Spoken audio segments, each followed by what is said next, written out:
Remember when this guy saw this photo and went on TV and told everyone that refugees were throwing their children into the ocean to get into Australia? And everyone was like, oh my God, they're the worst people. Except it turned out that they were actually just drowning. And Howard knew that, and he lied anyway. Good times. Like, we had a Prime Minister who literally saw a group of human beings drowning in the ocean and went, what shit can I make up about them to turn the Australian people against them and maybe help me win an election? That's some Frank Underwood shit. Best part is, he won the election.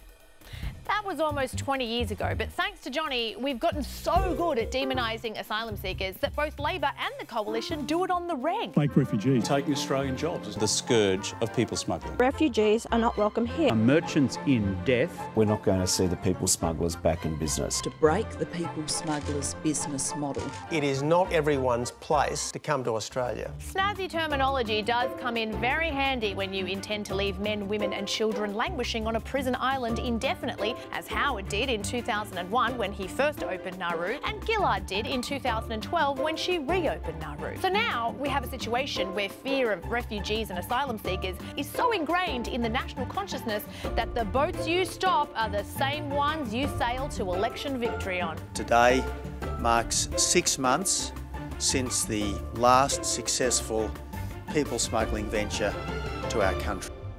Funny though how at that same press conference he refused to disclose how many unsuccessful people smuggling ventures there were, because he knew full well he hadn't really stopped the boats, he just stopped them from arriving into Australian waters, and if they weren't in our waters, they weren't our problem.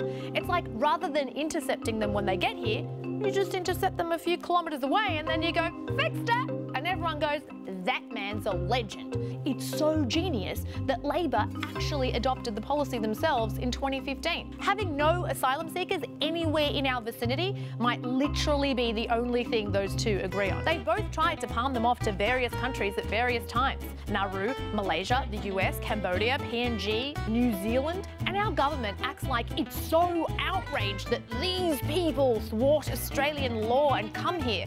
Meanwhile, do they give a shit about those coming by plane and overstaying their visa? I mean, they're here illegally. You want to know how many of them there are right now? 64,000. But Peter Dutton reckons it's the 600 people on Manus Island that are the true flouters of Australian law. If you don't know what I'm talking about, yesterday the Manus Island Detention Centre closed, but around 600 asylum seekers are refusing to leave, saying that they're scared for their safety. Power's been cut off, water's been cut off, food supplies have been cut off, and the men are stockpiling water in bins to survive for a month in abandoned centre. But Peter is now doing what Johnny did 20 years ago, painting asylum seekers as deceitful individuals that would go to any lengths to get into Australia. He said it himself just yesterday. The constant claims of illegal maritime arrivals and advocates about their situation in Manus are nothing more than subterfuge. Yeah, why would they genuinely fear for their safety? It's not like PNG's National Police Chief has said that he can't guarantee they'd be safe. It's not like PNG soldiers fired bullets into the centre one time because they were maybe drunk. It's not like 6 asylum seekers have died on Manus Island under Australia's watch. It's all just subterfuge, right? Look, I'm not going to pretend that there's an easy solution to this issue. And if we're being real, the number of people who've died at sea that we know of and the number of children in detention have decreased significantly under coalition policy.